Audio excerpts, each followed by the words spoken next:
산의 어둠은 단순히 빛이 없는 상태를 말하는 게 아닙니다. 그것은 거대한 폐가 내뱉는 축축한 숨결과도 같고 내 피부를 아주 미세하게 갉아먹는 살아있는 생물처럼 느껴지기도 합니다. 2024년 늦가을, 전라도 순창과 남원의 경계 어디쯤이었을 겁니다. 34살의 나는 사진작가라는 명목하에 이름 모를 골짜기들을 헤매고 있었습니다. 도시의 소음이 소거된 그곳에서 내가 찾고 싶었던 것은 정막이었지만 그날 밤 내가 마주한 것은 정막을 가장한 비명이었습니다. 길을 잃었다는 사실을 깨달은 건 저녁 9시가 넘어서였습니다. 내비게이션은 이미 신호를 놓친 지 오래였고 낡은 집차의 전조등은 희뿌연 안개를 뚫지 못한 채 바로 눈앞의 아스팔트 조각만을 간신히 비추고 있었죠. 기름 게이지는 바닥을 향해 곤두박질 치고 있었고 엔진은 마치 가쁜 숨을 몰아쉬는 짐승처럼 덜덜거렸습니다. 그때였습니다. 굽이진 산길 끝에서 비현실적으로 밝은 가로등 하나가 보였습니다. 그리고 그 아래 마치 누군가 억지로 갖다 놓은 듯한 낡은 버스 정류장이 나타났습니다. 이런 곳에 정류장이 있을 리가 없는데 내 이성은 그렇게 말하고 있었습니다. 하지만 차가 멈춰 섰을 때 나는 안도감이라는 달콤한 독배를 들이켰습니다. 차에서 내리자마자 나를 맞이한 것은 기이한 냄새였습니다. 갓 베어낸 풀 비린내와 오래된 절간의 향나무 냄새, 그리고 아주 미세하게 느껴지는 산패된 기름 냄새가 섞여 코끝을 찔렀습니다. 정류장의 낡은 벤치에는 페인트가 다 벗겨진 글씨로 만수리라고 적혀 있었습니다. 지도에도 없던 이름이었습니다. 나는 시계를 보았습니다. 10시 7분. 핸드폰은 여전히 서비스 없음 상태였습니다. 그때 저 멀리 굽이진 길 너머에서 낮은 저음의 진동이 들려왔습니다. 두두두두 하는 소리. 그것은 일반적인 버스의 엔진 소리라기보다는 거대한 심장이 지면을 두드리는 소리에 가까웠습니다. 안개를 뚫고 나타난 것은 구식 도색을 한 낡은 버스였습니다.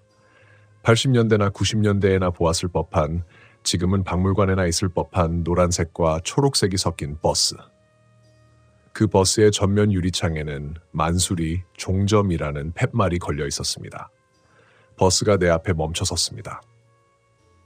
문이 열리는 소리는 금속과 금속이 마찰하는 비명 같았습니다. 푸르스름한 형광등 불빛이 새어나오는 차 안을 들여다보았을 때 나는 왠지 모를 위질감을 느꼈습니다. 승객들은 5-6명 정도 앉아 있었습니다. 모두가 하나같이 앞만 보고 있었고 그들의 어깨는 마치 무거운 짐을 진 듯 아래로 깊게 처져 있었습니다. 이거 시내로 나가나요? 내 목소리는 떨리고 있었습니다. 운전석에 앉은 사내는 대답이 없었습니다. 그는 낡은 군용 모자를 깊게 눌러쓰고 있었고 그의 목덜미는 마치 말라비틀어진 나무 껍질처럼 거칠고 검었습니다. 그는 그저 고개만 까닥였습니다. 나는 홀린 듯 버스에 올랐습니다. 이곳을 벗어날 수만 있다면 무엇이든 상관없다는 무모한 합리화가 내 공포를 잠재웠습니다. 그래, 산골 마을의 막차는 원래 이런 분위기일 거야. 조금 낡았을 뿐이지. 하지만 버스 안의 온도는 밖보다 훨씬 낮았습니다. 입김이 하얗게 서릴 정도였습니다. 나는 중간쯤 비어있는 좌석에 앉았습니다. 내 옆자리에는 꽃무늬 보따리를 무릎에 올린 할머니 한 분이 앉아 있었습니다. 할머니는 내가 앉았음에도 눈길조차 주지 않았습니다. 그런데 이상한 점이 있었습니다. 버스가 출발하자마자 들려오는 소리였습니다. 엔진 소리 사이로 마치 수천 마리의 벌레가 벽을 긁는 듯한 바스락거리는 소리가 천장에서 들려왔습니다. 나는 고개를 들어 천장을 보려 했지만 왠지 그래선 안 될 것 같은 강한 거부감이 뇌리를 스쳤습니다. 그때 옆자리의 할머니가 아주 작게 중얼거렸습니다. 보지 마. 앞만 봐. 눈 마주치면 못 내려. 할머니의 목소리는 갈라진 논바닥처럼 건조했습니다. 나는 침을 삼켰습니다. 긴장이 발끝에서부터 타고 올라왔습니다. 창밖을 보려 했지만 창문은 이미 뿌연 성에로 가득 차 아무것도 보이지 않았습니다. 다만 버스가 덜컹거릴 때마다 창문에 비치는 내 모습 뒤로 뒷좌석에 앉은 누군가의 형체가 조금씩 변하고 있다는 사실을 깨달았습니다. 분명히 처음 탈 때는 중년 남성이었던 형체가 지금은 비정상적으로 긴 목을 가진 무언가로 보였습니다. 아니야, 빛의 굴절 때문일 거야. 안개 때문에 착시가 일어나는 거야. 나는 필사적으로 합리화했습니다. 내 손바닥은 이미 축축하게 젖어 있었습니다. 그때 버스가 급정거했습니다. 아무런 정류장 표지판도 없는 어두컴컴한 길 한복판이었습니다. 앞문이 거칠게 열리고 차가운 산바람과 함께 흙먼지가 들이닥쳤습니다. 그리고 누군가 계단을 오르는 소리가 들렸습니다. 탁! 탁! 탁! 구두 소리가 아니었습니다. 그것은 마치 맨발의 살점이 젖은 바닥에 달라붙었다가 떨어지는 쩍쩍거리는 소리였습니다. 내 심장은 이제 터질 듯이 뛰고 있었습니다. 의심은 어느덧 확신이 섞인 두려움으로 변해갔습니다. 들어온 그것은 내 바로 뒷좌석에 앉았습니다. 그리고 내 귓가에 차가운 숨결이 닿았습니다. 그 숨결에서는 지독한 흙냄새와 비릿한 피냄새가 났습니다. 나는 눈을 감았습니다. 이것이 꿈이기를, 내가 단순히 너무 피곤해서 겪는 선망이기를 간절히 바랐습니다. 하지만 뒷좌석에서 들려오는 목소리는 너무나도 또렷했습니다. 총각, 냄새가 좋네. 살아있는 냄새. 그것은 사람의 목소리가 아니었습니다. 여러 겹의 목소리가 겹쳐진 마치 기계가 웅웅거리는 듯한 소름 끼치는 울림이었습니다. 나는 공황 상태에 빠지기 시작했습니다. 여기서 내려야 한다. 지금 당장 이 문을 열고 뛰쳐나가야 한다는 생각뿐이었습니다. 하지만 버스의 문은 이미 닫혔고 버스는 다시 그 기괴한 엔진 소리를 내며 속도를 높이기 시작했습니다. 창문의 서린성에 위로 손가락으로 글씨를 쓰는 소리가 들렸습니다. 쓱쓱. 나는 차마 뒤를 돌아보지 못한 채 내 옆 창문에 비친 뒷좌석의 그림자를 보았습니다. 그곳에는 사람의 형상을 한 검은 그림자가 내 목덜미를 향해 손을 뻗고 있었습니다. 그 손가락은 비정상적으로 길었고 마디마디가 꺾여 있었습니다. 나는 떨리는 손으로 가방 안에 있던 카메라 플래시를 만졌습니다. 이것이 내 마지막 방어 수단이 될지도 모른다는 직감이 들었습니다. 할머니는 여전히 앞만 보며 연불처럼 같은 말을 반복하고 있었습니다. 오지 말아야 할 곳에 왔어. 산이 널 먹으려고 버스를 보낸 거야. 도대체 이 버스의 정체는 무엇일까요? 그리고 나는 이 죽음의 운행에서 살아남을 수 있을까요? 버스는 이제 절벽을 깎아 만든 듯한 위험한 길을 미친 듯한 속도로 달리기 시작했습니다. 버스가 급커브를 돌 때마다 내 몸은 종이 인형처럼 힘없이 흔들렸습니다. 창밖은 이제 안개조차 보이지 않는 칠흑 같은 허공이었습니다. 마치 이 버스가 지면을 달리는 게 아니라 거대한 시면의 아가리 속으로 빨려 들어가고 있는 것만 같았죠. 내 뒷좌석에 앉은 그것의 손가락이 내 목덜미 근처에서 멈춰섰습니다. 공기 중으로 전해지는 그 서늘한 기운에 소름이 돋아 살점이 아려왔습니다. 총각, 왜 말이 없어? 나랑 같이 가기로 했잖아. 그 목소리는 내 머릿속에서 직접 울리는 것 같았습니다. 마치 젖은 수건으로 고막을 문지르는 듯한 기분 나쁜 마찰음. 나는 떨리는 입술을 깨물며 필사적으로 앞만 보았습니다. 이건 환각이다. 이산화탄소 중독이거나 극도의 피로 때문에 뇌가 오작동하는 거야. 나는 내 직업적 이성을 끌어모아 이 상황을 합리화하려 했었습니다. 하지만 코끝을 찌르는 그 지독한 흙내음과 썩은 꽃향기는 환각이라기엔 너무나 입체적이었습니다. 그때 버스 천장의 형광등이 지직거리며 전멸하기 시작했습니다. 불이 꺼질 때마다 찰나의 어둠 속에서 승객들의 모습이 변했습니다. 단정하게 한복을 입고 있던 할머니의 뒷모습은 뼈만 남은 앙상한 형체로 변했고, 교복을 입고 가방을 안고 있던 학생의 머리는 비정상적인 각도로 꺾여 있었습니다. 불이 다시 들어오면 그들은 다시 평범한 승객처럼 보였지만 그들의 그림자는 이미 바닥을 타고 내 발등까지 기어 올라오고 있었습니다. 나는 옆자리에 할머니를 보았습니다. 할머니는 여전히 정면을 응시한 채 입만 벙긋거리며 무언가를 읊조리고 있었습니다. 할머니, 제발 도와주세요. 여기 어디예요? 내리게 해주세요. 내 목소리는 거의 울음 섞인 비명에 가까웠습니다. 할머니는 그제야 천천히, 아주 천천히 고개를 돌려 나를 보았습니다. 할머니의 눈에는 눈동자가 없었습니다. 그저 뿌연 백태가 낀 채 눈물이 아닌 검은 진액이 뺨을 타고 흐르고 있었습니다. 내리고 싶어? 저기 봐. 네가 내릴 곳이 저기야. 할머니가 가리킨 손가락 끝을 따라 창밖을 보았습니다. 성에가 낀 창문에 누군가 손가락으로 글씨를 써 내려간 흔적이 보였습니다. 살려줘. 여기 아니야. 나가지 마. 수많은 비명이 겹겹이 쌓여있는 그 유리창 너머로 멀리 불빛 하나 없는 폐허 같은 마을이 나타났습니다. 낡은 한옥들이 무너져 내린 채 방치된 곳, 그곳이 바로 만술이었습니다. 버스가 서서히 속도를 줄였습니다. 끼익 하는 브레이크 소리가 고막을 찢을 듯 울려 퍼졌습니다. 정류장 표지판도 없는 그 황량한 공터에 버스가 멈춰섰고 앞문이 열렸습니다. 그런데 문 밖으로 보이는 풍경이 이상했습니다. 땅바닥이 아니라 끝을 알 수 없는 낭떠러지처럼 보였거든요. 아니, 정확히 말하면 그것은 땅이었지만 발을 내딛는 순간 영원히 가라앉을 것 같은 눅눅한 늪지 같았습니다. 다 왔어. 내려야지. 뒷좌석에 그것이 내 어깨 위에 손을 얹었습니다. 그 무게감은 상상을 초월했습니다. 마치 수십 킬로그램의 납덩어리를 얹은 듯 어깨뼈가 으스러질 것 같았습니다. 나는 비명을 지르며 자리에서 튀어 올랐습니다. 더 이상 합리화는 불가능했습니다. 이것은 현실이었고 나는 지금 죽음의 문턱에 서 있었습니다. 나는 앞쪽으로 달려나갔습니다. 운전사를 붙잡고 따져야 했습니다. 하지만 운전석에 다가갔을 때 나는 그대로 얼어붙고 말았습니다. 운전석에는 사람이 없었습니다. 운전대를 잡고 있는 것은 말라비틀어진 두 팔뿐이었고 그 팔은 운전석 시트에서 뻗어나온 낡은 전선들과 엉겨 붙어 있었습니다. 버스는 스스로 움직이고 있었던 겁니다. 락! 나는 본능적으로 가방에서 카메라 플래시를 꺼내 들었습니다. 그리고 내 뒤를 따라오던 승객들, 아니 그 기괴한 형체들을 향해 버튼을 눌렀습니다. 번쩍! 강렬한 백색광이 좁은 버스 안을 가득 채웠습니다. 찰나의 순간 비명 소리가 터져 나왔습니다.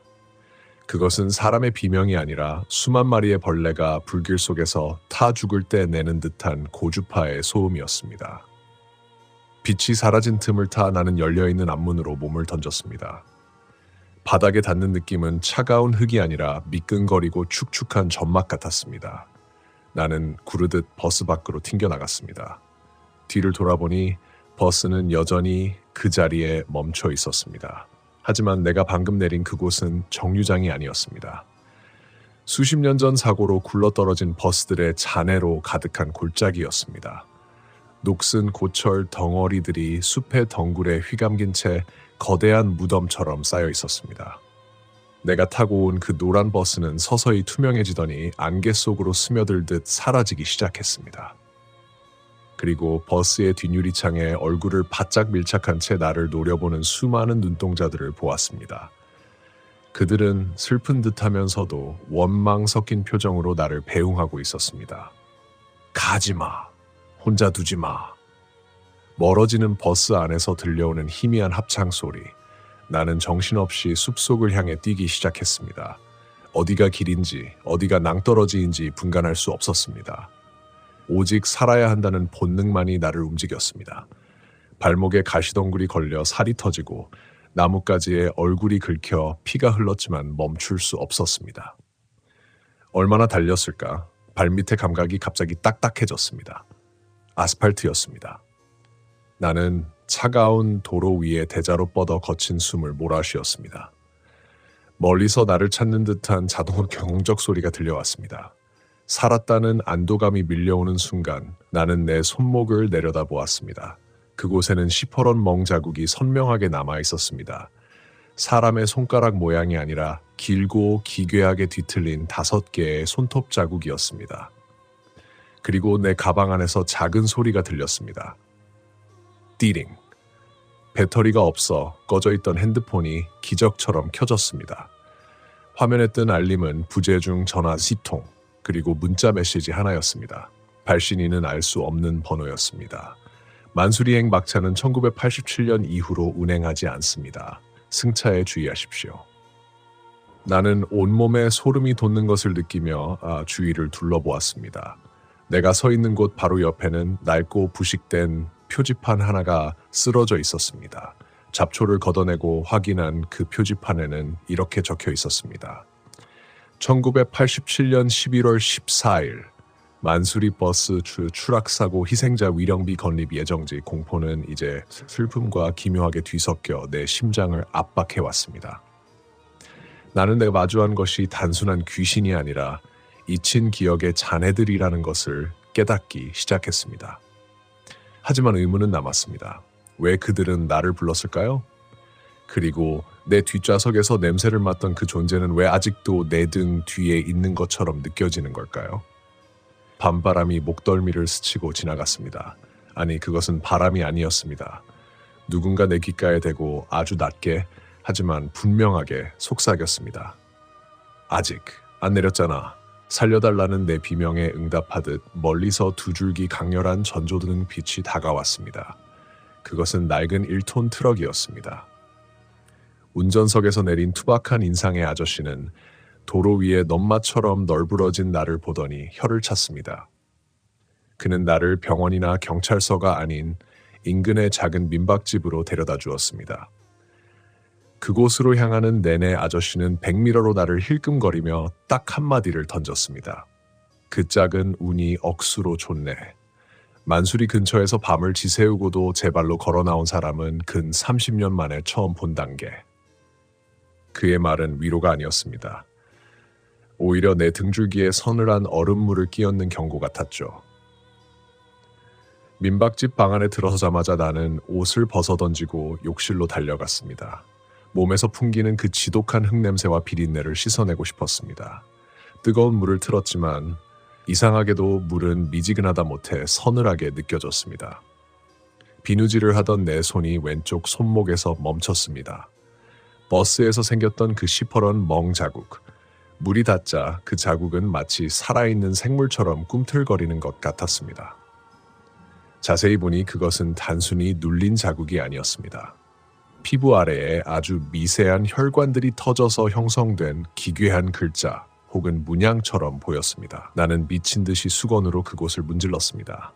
하지만 문지를수록 멍은 더 선명해졌고 급기야 그 부위에서 진득하고 검은 액체가 배어나오기 시작했습니다. 아니야, 이건 감염된 거야. 산속에서 긁힌 상처에 독이 오른 거야. 나는 필사적으로 합리화했습니다. 하지만 내 이성이 외치는 소리는 공허했습니다. 방으로 돌아와 젖은 머리를 말리려는데 방 한구석에서 낮은 진동음이 들렸습니다. 두두두두. 버스의 엔진 소리였습니다. 나는 얼어붙었습니다. 소리는 벽 너머에서, 아니, 내 발밑에서 올라오고 있었습니다.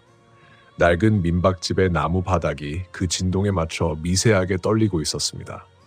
나는 창문을 열었습니다. 밖은 여전히 짙은 안개뿐이었습니다. 하지만 창틀 아래 내가 막 지나온 마당의 젖은 흙 위로 기이한 흔적이 보였습니다. 누군가 맨발로 걸어온 자국. 그런데 그 발자국은 하나가 아니었습니다. 수십 명의 발자국이 마당을 가득 채우고 있었고 그 모든 발자국은 내가 묵고 있는 방의 창문 아래에서 멈춰 있었습니다. 공포가 나를 집어삼키려 할 때 나는 카메라 가방에서 노트북을 꺼냈습니다. 기록해야 했습니다. 내가 본 것, 느낀 것, 그리고 이 기괴한 현상의 실체를 파헤치지 않으면 내 정신이 먼저 무너질 것 같았습니다. 인터넷 신문 아카이브를 뒤졌습니다. 1987년 전라북도 만수리 버스 추락사고. 기사는 짧았지만 참혹했습니다. 당시 폭우로 인해 산비탈이 무너졌고 마을 사람들을 태우고 종점으로 향하던 막차가 계곡 아래로 굴러떨어졌습니다. 승객 18명, 전원 사망. 하지만 기사 하단에 적힌 작은 문구가 내 시선을 붙들었습니다. 사고 현장에서 운전기사의 시신만이 발견되지 않아 수색의 난항을 겪고 있음. 일부 주민들 사이에서는 운전기사가 사고 직전 뛰어내려 도망쳤다는 유언비어가 돌고 있으나 확인된 바 없음. 내 머릿속에 버스 운전석에 앉아있던 그 기괴한 형체가 떠올랐습니다. 전선과 살점이 엉겨붙어 핸들을 잡고 있던 그 팔. 만약 그가 도망친 게 아니라면? 만약 그가 죽어서도 버스를 멈추지 못하고 있다면 그때였습니다. 방 안의 온도가 급격히 떨어지기 시작했습니다. 입김이 하얗게 뿜어져 나왔고 노트북 화면 위로 얇은 성에가 끼기 시작했습니다. 그리고 정막을 깨는 소리. 쩍쩍쩍. 버스의 계단을 오르던 그 소리였습니다. 젖은 살점이 바닥에 달라붙었다가 떨어지는 그 소름 끼치는 소리가 복도에서 들려왔습니다. 소리는 내 방문 앞에서 멈췄습니다. 나는 숨을 죽이고 문고리를 바라보았습니다. 낡은 나무문 아래 틈새로 검은 진액이 스며 나오기 시작했습니다. 총각, 문 좀 열어봐. 두고 간 게 있잖아. 어둠 속에서 들려오는 그 목소리는 이제 더 이상 멀리 있지 않았습니다.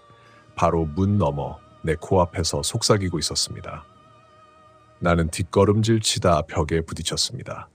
벽면의 거울 속에 내 모습이 보였습니다. 내 얼굴은 창백하게 질려 있었고 내 어깨 위에는 검은 손자국이 선명하게 찍혀 있었습니다. 내가 두고 온 것? 내가 그 지옥 같은 버스에서 무엇을 두고 왔단 말인가? 그때 깨달았습니다. 내 가방 안에 들어있던 카메라. 버스 안에서 플래시를 터뜨렸던 그 순간 뷰파인더 너머로 찰나의 순간 기록되었을 그들의 얼굴. 그들은 자신들의 고통을, 그 잊힌 죽음을 세상에 알려달라고 구걸하는 것이 아니었습니다. 그들은 그저 살아있는 온기를 나누어 가질 새로운 재물을 원하고 있었던 겁니다. 나는 떨리는 손으로 카메라를 꺼냈습니다. 메모리 카드를 확인해야 했습니다. 하지만 카메라의 전원을 켜는 순간 LCD 화면에 나타난 것은 내가 찍은 풍경이 아니었습니다. 화면 속에는 버스 안의 풍경이 재생되고 있었습니다.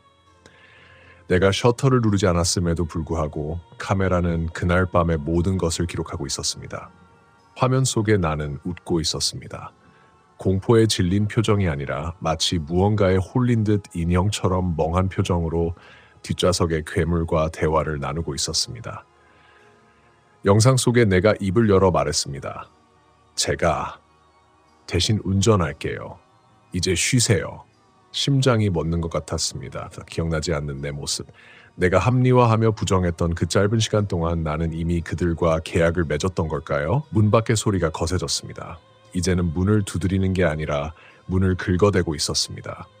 손톱이 나무를 파고드는 날카로운 소음이 방 안을 가득 메웠습니다.